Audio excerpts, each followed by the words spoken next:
Comment பண்ணுங்கள், confirm வந்துடும்.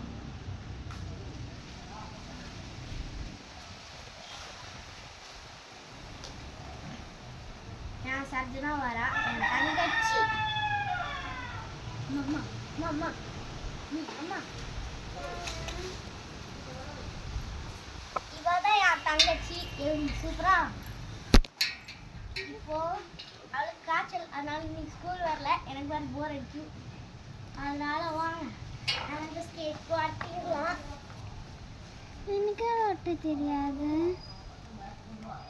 நேற்று நைட்டு ஓட்ட கற்றுக்கிட்டு சப்ஜி